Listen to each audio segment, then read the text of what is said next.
살면서 이런 경험이 있나요? 어떤 일을 시작했는데 처음에는 흥미롭고 도전적인 느낌이 들었지만 시간이 지나면서 점점 지루해지고 결국 그 일을 포기하게 된 적 말입니다. 이런 상황은 누구나 한 번쯤 겪어봤을 것입니다. 하지만 왜 이런 일이 반복될까요? 그리고 이를 극복할 방법은 무엇일까요? 사람이 새로운 일을 시작할 때 느끼는 흥미와 열정은 매우 강렬합니다. 이는 뇌에서 도파민이라는 신경전달 물질이 분비되기 때문입니다. 도파민은 보상과 즐거움을 느끼게 해주는 역할을 하며 새로운 자극에 반응하여 분비량이 증가합니다. 그래서 새로운 프로젝트나 목표를 설정했을 때 우리는 큰 동기를 느끼고 이 일을 실행하려는 의지가 강해지는 것입니다. 그러나 시간이 지나면서 도파민 분비가 줄어들고 초기의 열정은 점차 사라지게 됩니다. 여기서 중요한 점은 이 과정이 자연스러운 생리적 반응이라는 것입니다. 문제는 많은 사람들이 이 시점을 실패로 인식한다는 데 있습니다. 사실 열정의 감소는 실패가 아니라 자연스러운 과정입니다. 이를 이해하지 못하면 우리는 스스로를 비난하거나 좌절하게 되고 결국 목표를 포기하게 되는 악순환에 빠질 수 있습니다. 그렇다면 어떻게 해야 이러한 악순환을 끊고 지속적으로 목표를 추구할 수 있을까요? 첫 번째 방법은 작은 승리를 만들어가는 것입니다. 작은 승리는 우리가 목표를 향해 나아가고 있다는 느낌을 주며 도파민 분비를 다시 활성화시킬 수 있습니다. 예를 들어 하루에 10분씩 운동을 하는 작은 목표를 설정하고 이를 꾸준히 실천하면 운동을 완료했을 때 성취감을 느낄 수 있습니다. 이러한 작은 성공 경험이 쌓이면 더 큰 목표를 향한 동기부여로 이어질 수 있습니다.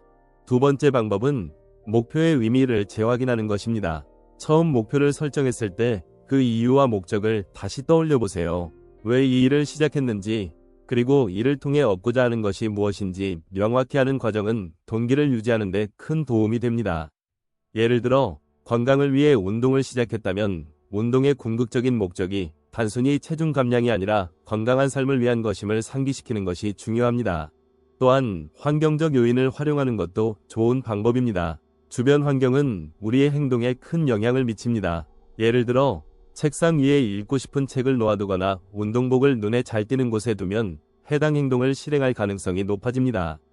이는 행동 유도라는 심리학적 개념으로 설명될 수 있으며 특정 행동을 촉진하는 환경적 단서를 제공함으로써 목표 달성을 돕습니다. 그리고 마지막으로 완벽주의에서 벗어나는 것이 중요합니다. 많은 사람들이 모든 것을 완벽하게 해내야 한다는 압박감을 느끼며 시작조차 하지 못하거나 중간에 포기하게 됩니다. 그러나 완벽주의는 종종 비현실적인 기대를 만들어내며 이는 스트레스와 좌절로 이어질 수 있습니다. 대신 진행 중인 상태를 받아들이고 작은 진전을 축하하는 태도를 가지는 것이 중요합니다. 결국 지속적으로 목표를 추구하기 위해서는 생리적 반응과 심리적 요인을 이해하고 이를 활용하는 것이 핵심입니다. 열정이 사라지더라도 이는 자연스러운 과정임을 인식하고 작은 승리를 쌓아가며 목표의 의미를 되새기는 습관을 들인다면 우리는 더 많은 것을 성취할 수 있을 것입니다. 사람들이 목표를 추구하는 과정에서 흔히 겪는 또 다른 문제는 비교입니다. 우리는 종종 다른 사람들과 자신을 비교하며 스스로를 평가합니다. 특히 현대사회에서는 소셜미디어와 같은 플랫폼을 통해 다른 사람들의 성취를 쉽게 접할 수 있습니다. 누군가는 짧은 시간 안에 큰 성과를 이루고 누군가는 완벽한 삶을 살아가는 것처럼 보입니다. 이런 비교는 우리의 동기를 약화시키고 때로는 자존감에 큰 타격을 줄 수 있습니다. 하지만 여기서 중요한 점은 우리가 보고 있는 것은 그들의 하이라이트일 뿐이라는 사실입니다. 소셜미디어에 올라오는 사진이나 글은 대부분 한 사람의 삶에서 가장 빛나는 순간들입니다. 그들이 그 순간을 이루기 위해 얼마나 많은 노력을 했는지 혹은 그 과정에서 겪은 실패와 좌절은 잘 보이지 않습니다. 따라서 다른 사람의 성공을 자신의 실패로 받아들이기보다는 이를 동기부여의 원천으로 삼는 것이 필요합니다. 저 사람도 저렇게 노력했으니 나도 할 수 있다. 라는 긍정적인 사고방식이 더 건강한 접근법이 될 수 있습니다. 또한 목표를 추구하는 과정에서 지속 가능성을 고려하는 것도 중요합니다. 많은 사람들이 처음에는 너무 높은 목표를 설정하거나 지나치게 무리한 계획을 세우는 경우가 많습니다. 예를 들어 운동을 시작하면서 하루에 2시간씩 운동하겠다는 계획을 세운다면 이는 단기간에는 가능할지 몰라도 장기적으로는 지속하기 어려울 가능성이 큽니다. 대신 현실적이고 지속 가능한 계획을 세우는 것이 더 효과적입니다. 하루 30분 정도의 가벼운 운동으로 시작해 점차 시간을 늘려가는 방식이 장기적으로 더 좋은 결과를 가져올 수 있습니다. 여기서 중요한 개념 중 하나가 바로 습관화입니다. 습관은 우리의 일상 속에서 큰 노력을 들이지 않고도 행동을 반복할 수 있게 해주는 강력한 도구입니다. 심리학자들은 새로운 행동이 습관으로 자리 잡기까지 평균적으로 66일 정도가 걸린다고 말합니다. 따라서 처음에는 의식적으로 노력을 기울여야 하지만 일정 시간이 지나면 그 행동이 자연스럽게 우리의 일상이 됩니다. 예를 들어 매일 아침 일어나자마자 물 한 잔을 마시는 습관을 들인다면 처음에는 이를 기억하기 위해 노력해야겠지만 시간이 지나면 별다른 생각 없이도 자연스럽게 실행하게 될 것입니다. 습관 형성의 또 다른 중요한 요소는 트리거, 즉 행동을 유발하는 신호입니다. 예를 들어 매일 아침 알람 소리를 듣고 바로 스트레칭을 하는 습관을 들이고 싶다면 알람 소리가 바로 스트레칭의 트리거가 되는 것입니다.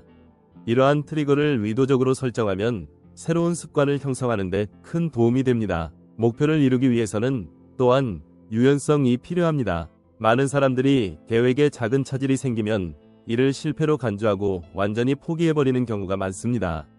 하지만 인생은 예측할 수 없는 변수들로 가득 차 있으며 모든 것이 계획대로 흘러가지 않을 때도 있습니다. 이럴 때 유연하게 대처하고 계획을 조정하는 능력이 중요합니다. 예를 들어 갑작스러운 일정 변경으로 인해 운동 시간을 확보하지 못했다면 하루 정도 쉬고 다음날 다시 시작하면 됩니다. 중요한 것은 완벽하게 지키는 것이 아니라 꾸준히 이어가는 것입니다. 또한 목표 달성 과정에서 내적 동기와 외적 동기의 균형을 맞추는 것도 중요합니다. 외적 동기는 보상이나 칭찬과 같은 외부 요인에 의해 동기를 부여받는 것을 의미하며 내적 동기는 그 자체로 즐거움이나 만족감을 느끼며 행동하는 것을 말합니다. 예를 들어 다이어트를 하면서 단순히 남들에게 더 멋져 보이고 싶어서가 아니라 건강해지고 스스로 만족감을 느끼고 싶다는 내적 동기를 찾는다면 더 오래 지속할 가능성이 높아집니다. 마지막으로 중요한 것은 자기 돌봄입니다. 목표를 이루기 위해 스스로에게 너무 많은 부담을 주거나 과도한 압박감을 느끼게 되면 오히려 번아웃 상태에 빠질 수 있습니다. 적절한 휴식과 자기 관리는 목표 달성 과정에서 필수적인 요소입니다. 충분한 수면, 균형 잡힌 식사, 그리고 스트레스를 해소할 수 있는 활동들은 우리의 몸과 마음을 건강하게 유지시켜줍니다. 결국 중요한 것은 우리가 목표를 이루는 과정에서 스스로에게 친절하고 현실적인 태도를 유지하는 것입니다. 실패와 좌절은 불가피하지만 이를 성장의 기회로 삼고 꾸준히 나아간다면 우리는 어느새 원하는 곳에 도달해 있을 것입니다.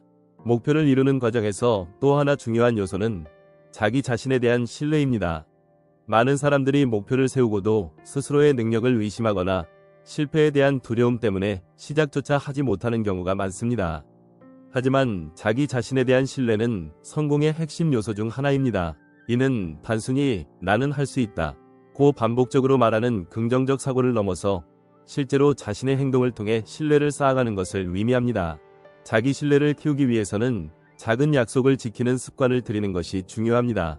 예를 들어 매일 아침 5분 동안 명상을 하겠다는 약속을 스스로에게 하고 이를 꾸준히 실천한다면 점차 자신이 한 약속을 지킬 수 있다는 믿음이 생깁니다. 이러한 작은 성공 경험들이 쌓이면 더 큰 목표를 향해 나아갈 때도 자신감을 가지고 도전할 수 있게 됩니다. 중요한 것은 약속의 크기가 아니라 그것을 얼마나 성실히 지키느냐입니다. 또한 목표를 이루는 데 있어 타인의 도움을 받는 것도 매우 효과적입니다. 우리는 흔히 스스로 모든 것을 해결해야 한다고 생각하지만 사실 주변 사람들의 도움과 지지는 우리의 동기를 유지하고 어려움을 극복하는 데 큰 힘이 됩니다. 예를 들어 운동을 시작하려고 할 때 친구와 함께 계획을 세우거나 서로의 진행 상황을 공유하며 응원하는 방식은 혼자 하는 것보다 훨씬 더 지속 가능할 수 있습니다. 심리학에서는 이를 책임 파트너라고 부르며 서로가 서로에게 동기를 부여하고 책임감을 느끼게 함으로써 목표 달성을 돕는 관계를 의미합니다. 타인의 도움은 단지 가까운 사람들로부터의 지지에 국한되지 않습니다. 우리가 배우고자 하는 분야에서 이미 성공을 거둔 사람들의 경험과 조언을 참고하는 것도 큰 도움이 됩니다. 책, 강연, 인터뷰 등을 통해 그들의 이야기를 접하면 우리가 겪고 있는 어려움이 결코 특별하거나 고립된 것이 아님을 깨닫게 됩니다. 이는 우리에게 용기를 줄 뿐만 아니라 그들이 사용한 전략과 방법들을 우리의 상황에 맞게 적용할 수 있는 기회를 제공합니다. 목표 달성 과정에서 또 하나 흔히 간과되는 부분은 즐거움입니다. 우리는 종종 목표를 이루기 위해서는 반드시 고통스러운 노력이 필요하다고 생각합니다. 물론 성취에는 일정 수준의 노력과 인내가 필요하지만 그 과정에서 즐거움을 찾는 것도 매우 중요합니다. 예를 들어 운동을 싫어하는 사람이 단순히 체중 감량만을 목표로 삼으면 금방 지칠 가능성이 큽니다. 하지만 좋아하는 음악을 들으며 춤추듯 운동하거나 친구들과 함께 스포츠 활동을 즐긴다면 운동 자체가 즐거운 경험으로 변할 수 있습니다. 즐거움을 찾는 또 다른 방법은 창의성을 발휘하는 것입니다. 반복적이고 단조로운 방식으로 목표를 추구하기보다는 새로운 접근 방식을 시도해보세요. 예를 들어 외국어 학습을 목표로 삼았다면 단순히 교재만 보는 대신 영화나 드라마를 보며 재미있게 언어를 익히거나 해당 언어로 된 노래를 따라 부르는 식으로 학습 방법에 변화를 줄 수 있습니다. 이러한 창의적인 접근은 동기를 유지하고 목표 달성 과정을 더욱 흥미롭게 만들어줍니다. 목표 달성 과정에서 실패라는 개념에 대한 재정의도 필요합니다. 많은 사람들이 실패를 두려워하며 이를 피하려고 합니다. 그러나 실패는 종종 가장 강력한 학습 도구가 될 수 있습니다. 실패를 단순히 부정적인 결과로 받아들이기보다는 이를 통해 무엇을 배울 수 있는지 고민해보세요.